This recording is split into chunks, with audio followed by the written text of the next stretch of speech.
कहानी है रामपुर गांव की, जहां के मर्द महिलाओं को हमेशा नीचा दिखाने की कोशिश में रहते। अरे अभी तक खाना नहीं आया, क्या मुझे एक और शादी करने की जरूरत है? नहीं जी नहीं, ऐसा मत करना, वरना मैं कहाँ जाऊंगी। खाना लेकर मैं अभी आई जी। गांव की पंचायत में भी फैसले हमेशा औरतों के खिलाफ ही रहते। मैं जो फैसला सुनाता हूँ वो भगवान की आज्ञा होती है। इस लड़के ने अपने मन से शादी करके अच्छा नहीं किया। लड़के को घर भेज दो और इसकी शादी इसकी जाति की किसी लड़के से करवा दो, लेकिन ये लड़की, इसे तो गांव के बाहर निकाल दो। नहीं नहीं जमींदार साहब, ये क्या बोल रहे हैं? ऐसा नहीं हो सकता। मेरी बेटी मासूम है, इसे अच्छे बुरे की समझ नहीं है। अरे कहाँ जाएगी ये बेचारी? कहाँ जाएगी? इतनी चिंता है तो पूरे परिवार का गांव निकाला कर देते हैं। बेचारे पूरे बसे बसाए परिवार को गांव छोड़ना पड़ता है। चाहे जो हो, अगर बेटियों को कंट्रोल नहीं कर सकते तो गांव में रहने का कोई मतलब नहीं है। यहाँ औरतों को दब कर रहना होगा। कोई भी अपने हिसाब से कुछ नहीं कर सकता, सब ईश्वर की मर्जी से ही होगा। तभी गांव का एक आदमी दौड़ा दौड़ा आता है। सरपंच साहब, जमींदार साहब, वो कालिया है ना, उसकी बेटी पढ़ने के लिए शहर जा रही है। अच्छा, ये कब हो गया? और कालिया की हिम्मत कैसे हो गई ऐसा करने की? लेकर आओ उसे और उसकी बेटी को। बस फिर क्या था, हाजिर हो जाते हैं कालिया और उसकी बेटी सरपंच के सामने। और कालिया, ये क्या सुनने में आ रहा है? बेटी को इंजीनियर बना रहा है तू? और ये बता, गांव में तो स्कूल नहीं है, फिर कहां से इतनी क्लास पास कर गई तेरी बेटी? राधा, जो कि कालिया की बेटी है, उसे लगता है कि सरपंच उसकी तारीफ कर रहे हैं। सरपंच जी, मैंने ऑनलाइन पढ़ाई की है, डिस्टेंस लर्निंग से। सभी में मैंने अच्छे नंबर पाए हैं, जिसे देखते हुए शहर की इंजीनियरिंग कॉलेज में मुझे स्कॉलरशिप मिली है। वाह जी वाह, क्या होती है ये? पहले तो ये बताओ, फिर आगे की बात करते हैं। पूरा गांव राधा की बात सुन रहा था और राधा बोलती जा रही थी। तो ऐसे मैं फ्री में एक अच्छी शिक्षा लेकर गांव में जो कुछ परेशानियां हैं, जैसे बिजली, पानी और इंटरनेट जैसी समस्याओं के लिए काम करूंगी। मैं गांव को शहर से जोड़ने के लिए पुल का निर्माण करवाने का प्रस्ताव रखूंगी। मुझे पूरी उम्मीद है कि जल्द ही हमारा गांव भी तरक्की की राह पर चल पड़ेगा। राधा की बात सुनकर सारे गांव वाले ताली बजाने लगते हैं। सरपंच को समझ नहीं आता कि वो क्या करे। चुप रह नादान लड़की, गांव के खिलाफ जाने के लिए तुझे गांव से बेदखल कर दिया जाएगा, वो भी पूरे परिवार के साथ। और हाँ, अगर ठीक से गांव में रहना चाहती है तो ये पढ़ाई लिखाई छोड़ दे। हम तेरे लिए गांव का कोई होनहार लड़का देखेंगे। तभी गांव का एक आदमी बोल पड़ता है।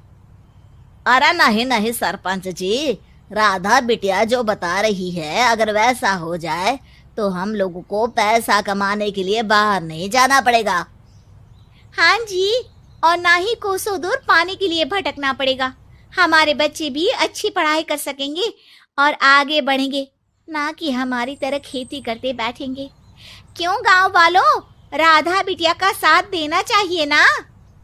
सरपंच देखता है कि गांव राधा के साथ है तो वो चुप हो जाता है। वो घर आकर अपने सलाहकार से बात करता है, जो बहुत ही चालाक किस्म का इंसान होता है। अरे सरपंच साहब, आपको बहुत ही होशियारी से काम लेना पड़ेगा। एक बार गांव तरक्की कर गया, यहाँ के बालक पढ़ लिए तो कोई ना पूछेगा आपको। और फिर ये जो बेटा और बेटी है ना आपके, इनको भी आम लोगों की तरह ही जीवन जीना होगा। हाँ, लेकिन करे तो क्या करे? वो ना आप मुझ पर छोड़ दीजिए, बस मैं जैसा बोलूं करते जाइए। अगले रोज सुबह जब गांव वाले सोकर उठते हैं तो राधा के घर के बाहर और साथ ही वो लोग जिन्होंने राधा का सपोर्ट किया था, उनके घर के आगे लाल रंग से कल आऊंगी लिखा होता है। कल आऊंगी, यह क्या होता है? अरे यह तो खून से लिखा है, लगता है कोई भूत प्रेत या चुड़ैल का साया है। चलो सरपंच जी के पास चलते हैं। सभी सरपंच के पास जाकर उसे सारी बात बताते हैं। अरे ये तो बड़ी मुश्किल की बात है। चलो, मैं एक बाबा को जानता हूँ, उन्हें बुला लेता हूँ। सरपंच बाबा को लेकर गांव के घर के बाहर जाता है। ओहो, तो ये वो चुड़ैल है जो उन लोगों को निशाना बनाते हैं जो गांव को बदलने का सपना देखते हैं। वो गांव को ऐसे ही संपन्न देखना चाहती है। वो नहीं चाहती कि कोई बाहरी यहाँ का कायाकल्प करे। क्या तुम लोगों में से किसी ने गांव को बदलने की सोच रखी है? तभी राधा की माँ रोते रोते आती है। मेरी राधा घर से गायब हो गई है। अरे कोई तो बचाओ, मेरी बच्ची कहाँ गई?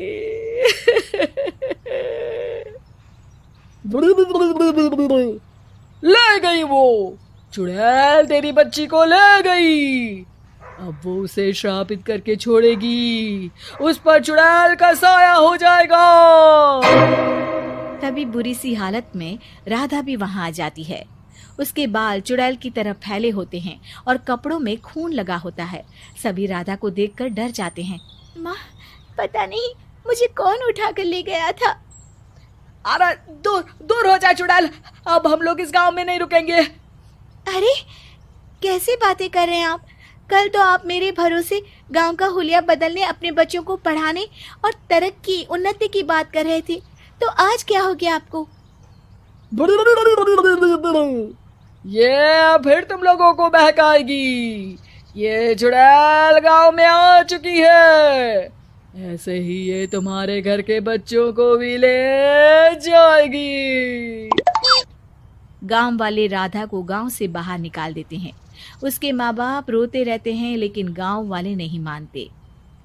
मैं भी अपनी बहन के साथ गांव के बाहर रहूंगा, लेकिन वो पढ़ाई नहीं छोड़ेगी। वहीं सरपंच के घर पर सलाहकार कहता है। देखा, सांप भी मर गया और लाठी भी नहीं टूटी। लेकिन अगले ही दिन सरपंच के घर के बाहर भी वही शब्द लिखे होते हैं और फिर सरपंच की बीवी कहती है, हमारी बेटी को किसी ने अगवा कर लिया है। तभी राधा का भाई वहां आ जाता है। अरे गांव वालों, मैंने सरपंच जी की बेटी को देखा था। वो चुड़ैल उसे उठाकर ले जा रही थी। अरे क्या मजाक कर रहे हो? नहीं नहीं सरपंच जी, आप नहीं जानते। वो चुड़ैल अब आपकी बेटी में आ जाएगी, जैसे राधा के अंदर आ गई थी।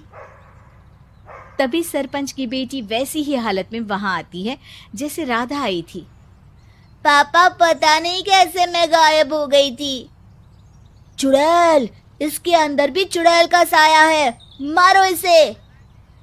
अरे नहीं नहीं, इसे भी राधा के पास गांव के बाहर ही भेज दो। अरे चुप रहो, मेरी बेटी कहीं नहीं जाएगी और चुड़ैल वुड़ैल कुछ नहीं होता है। अरे कैसे बात कर रहे हो सरपंच जी? आप तो बोल रहे थे कि आपका फैसला भगवान का ज्ञान होता है, तो अपने पर बात आई तो अब आप ऐसे बोल रहे हैं। अरे ना ना ना, आपको अपनी बेटी को त्यागना ही होगा। अरे बुलाओ बाबा को। राधा का भाई बाबा को ले आता है, जिसे अब गांव वालों के डर के कारण सच बोलना पड़ता है। मैं कोई बाबा नहीं हूँ, मैं तो मोची था। ये सलाहकार महोदय ने मुझे कहा था एक्टिंग करने को।